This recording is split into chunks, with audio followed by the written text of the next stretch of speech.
Welcome to Win Creativity Knox All-Star Designer Summer Series. Today, all of our designers are coming together to share great ideas for a wine tasting party.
I'm making the wine glasses for the wine tasting party.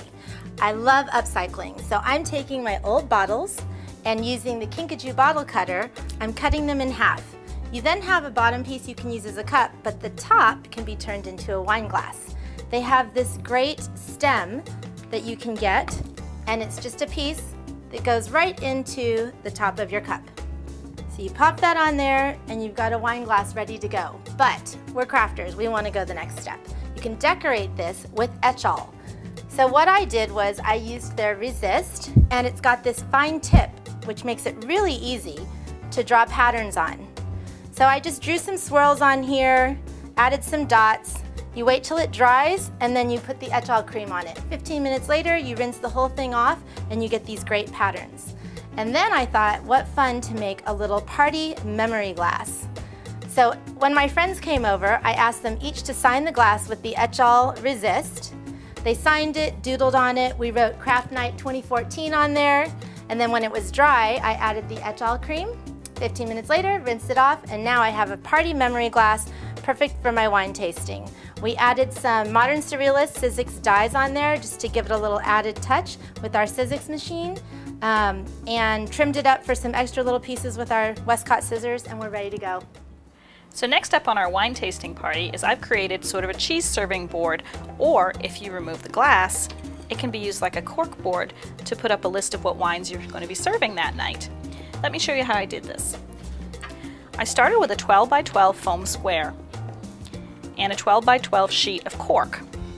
I used my hot glue gun, and I love these extra strength glue sticks. They're not only are they long, but they're good and strong. I adhered my cork board to my foam sheet. For the sides, I used my Buckle Boutique self-adhesive sticker sheets, and I cut them to the same width and of the foam, and I used my Westcott non-stick scissors to do that. They're great, they go right through it and they don't stick to the adhesive on the back.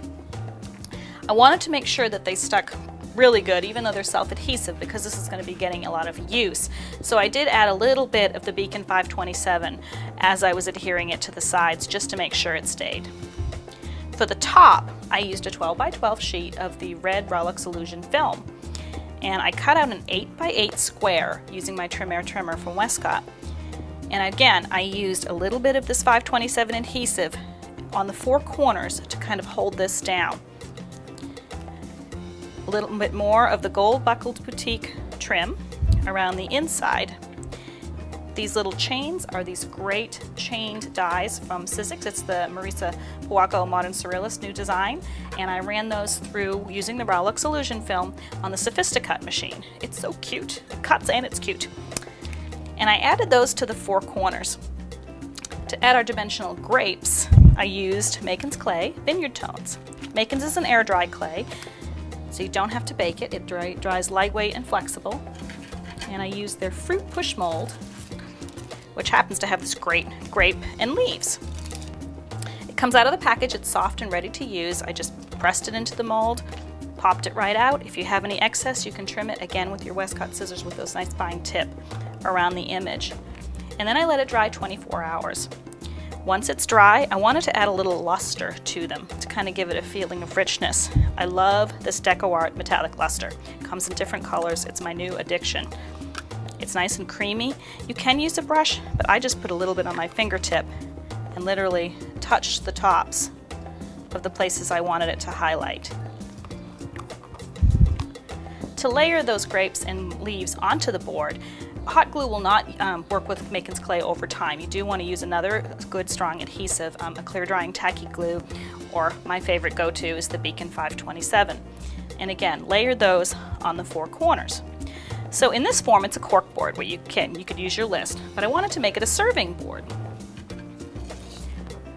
So I cut an 8x8, and actually it's a little less than 8x8 because I wanted it to easily remove in and out. It's probably 7.5 by 7.5 inch square of glass.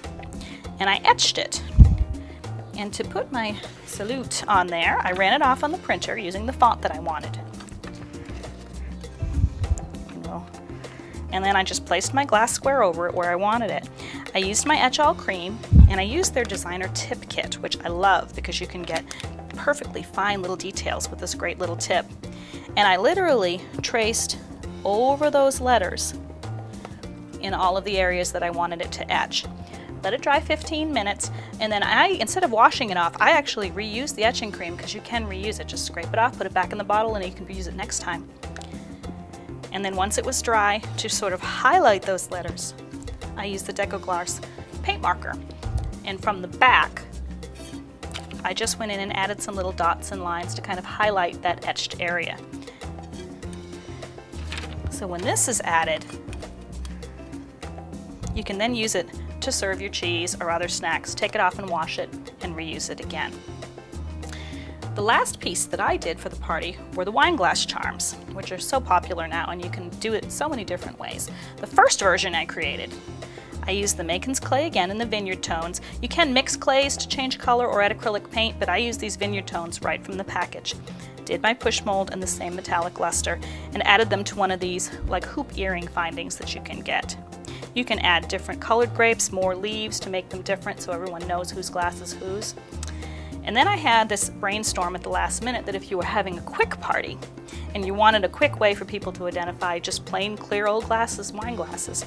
Again, this chained die I absolutely love. I grabbed my Rowlux illusion film and cut out a bunch of these little chains in the different colors.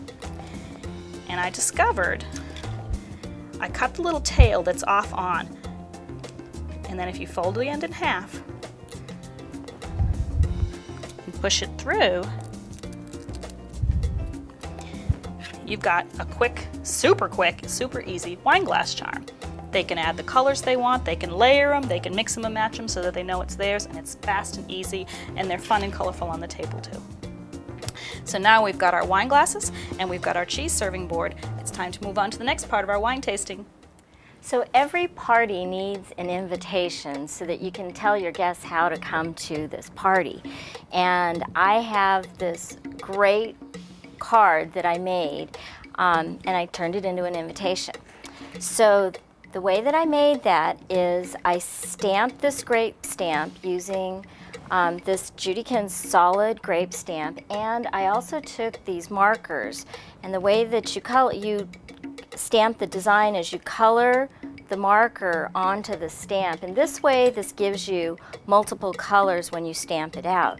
I also stamped the wine glass on here, and then I colored it in with some really light pastel colors like a light gray and a light pink, and it gives it that added depth and dimension.